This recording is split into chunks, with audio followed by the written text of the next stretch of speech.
to introduce you about the Black consciousness. And the first person I want to mention about is Martin Luther King Jr. He's the best known for his role in the advancement of civil rights using nonviolent civil disobedience.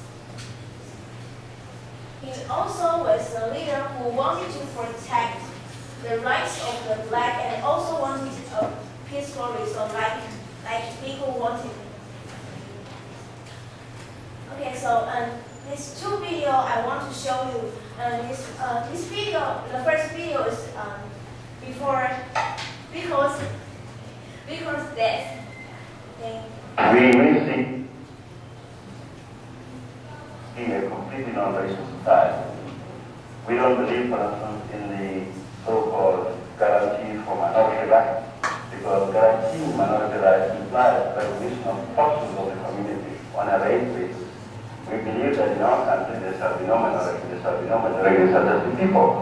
And those people will have the same status before the law, and they will have the same political rights before the law.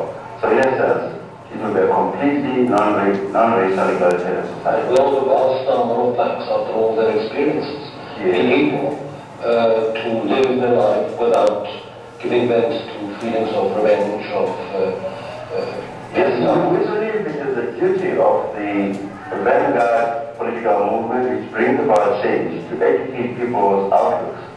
I mean, in the same way that blacks have never lived in a socialist economic system, they will live to learn to live in one.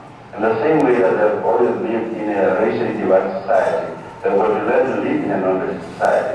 There were many things to learn, and all this must be brought to them and explained to the people by the vanguard movement, which is leading them.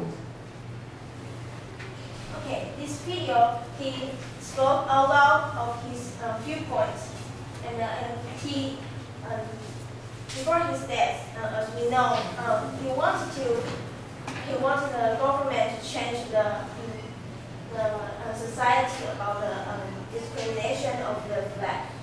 The next video is about Martin Luther. His most famous speech, I have a dream. One day, this nation will rise up, live out the true meaning of its creed. We hold these truths to be self-evident that all men are created equal. I have a dream that one day on the red hills of Georgia, sons of former slaves and the sons of former slave owners will they be able to sit down together at the table of brotherhood. I have a dream. My poor little children one day live in a nation where they will not be judged by the color of their skin, but by the content of their character. I have a dream.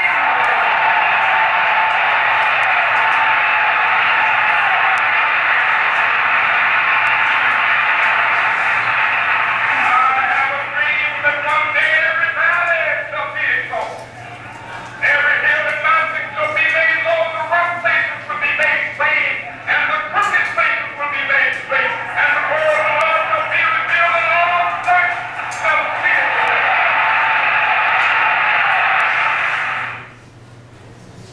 Yeah, we should overcome. By the way, sorry for the bad quality, because this is the shortest video I can find.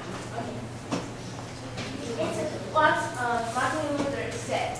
All I'm saying is simply this, that all life is interrelated, that somehow we are caught in an inescapable network of multiplied tied in a single garment of destiny. Whatever affects one directly affects all indirectly. For some strange reason, I can never be what I ought to be until you are what you ought to be. Oh, this is very familiar, right? Like Biko said, you can never be what you ought to be until I'm what I ought to be. This is the interrelated structure of reality. Yes.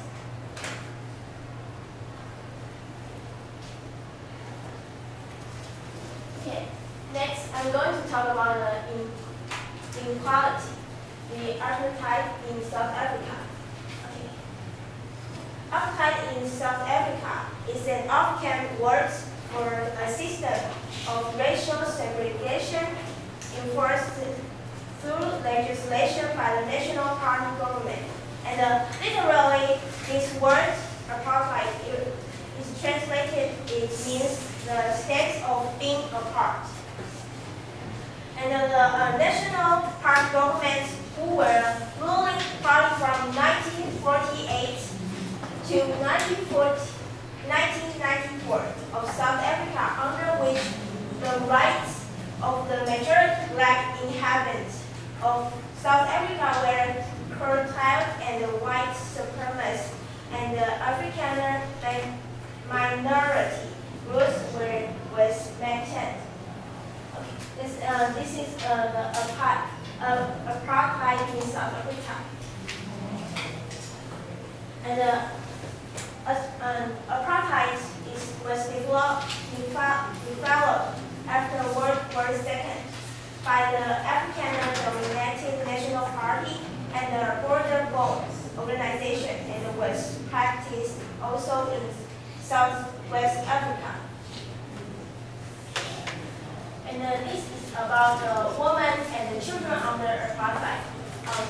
Their situation is much worse than the black men, because they had very few or no legal rights, no access to education, and no rights to own property, and very hard to find a job. And children suffer from disease caused by malnutrition and sanitary problems, and the mortality rates were therefore high. And the colonialism and the apartheid had a major impact on women, since they suffered both racial and gender discrimination. The cultural movement, okay, this is the picture of the South African children. The cultural movement of African works within the country through the Native Urban Areas Act of 1922, and the past laws separated family members from one another, as men usually worked in urban centers, while women were forced to stay in rural areas. And what's more is the marriage law is birth, and the births were also controlled by the government and the pro-apartheid Dutch Reformed Church, who tried to restrict African birth rates. And this is about what I think. I think being a human being at my age, I've seen so many different refugees of those who suffering from hunger, or those poor people living in bad situation, like those children in Africa. But never had I really seen such strong revolution of protecting themselves for their lives, respect, and their future. Through this novel, I understand how important to respect a person and respect his or her life, original race, religion, and the laws. Yeah, I'm glad that I'm here, because I can speak out loud what I'm saying, and I can protect my viewpoints. I think it's about being nowadays teenagers is my pleasure. Okay. No. Sorry. After I read this novel, I saw there's a lot of series of different treat black and white. It already exists for a long time. The black used to be striped by the white. They have to learn what white people do, what white people say. Finally, there's a man people who stand out and try to make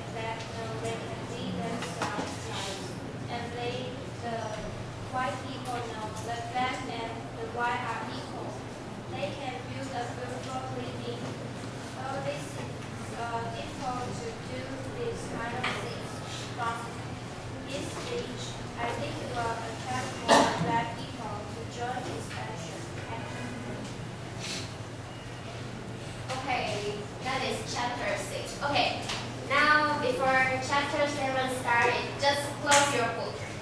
And I just want to ask all of you about, when I mentioned South Africa, what did you think about South Africa? What kind of the place and the people, human beings there? Please welcome full of hungry children. Anybody else? AIDS. It's my kind of illness. And any else? Sabrina.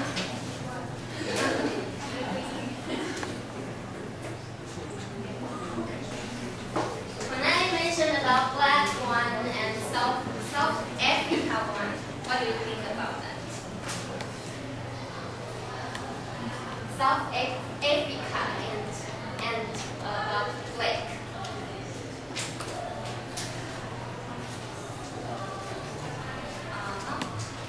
Okay. In your knowledge, I think everybody, even though even me or others mentioned about the black or the South Africa, you may think about there is a place that is full of the hungers. It's because they do not have very full of food or waters that they drink or eat, right? Right. Okay, I think everybody, all of you are very tired now, okay. And maybe have a lot of illness and AIDS. And, okay, and now we are going to talking about chapter 7. And chapter 7 is talking about Pico. He's gonna, you can see how Pico fight about their blacks and how did they be confident about the blacks. And now please welcome Andy to introduce about chapter 7. Okay, I'm going to introduce chapter 7 and just a character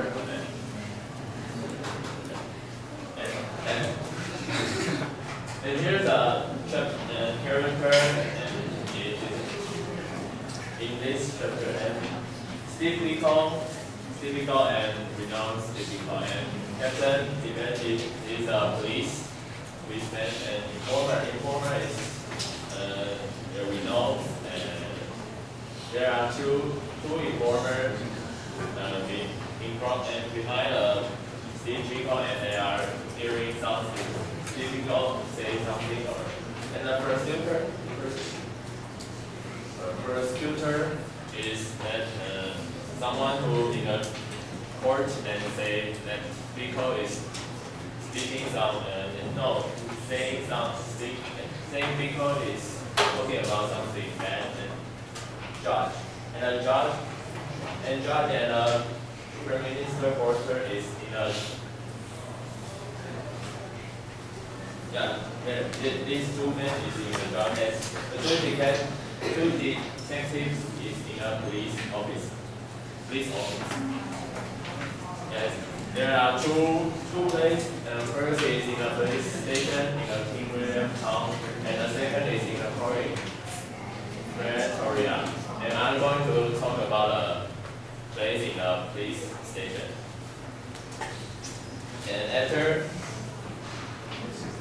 And here the first sentence we saw is the support of the black population in South Africa.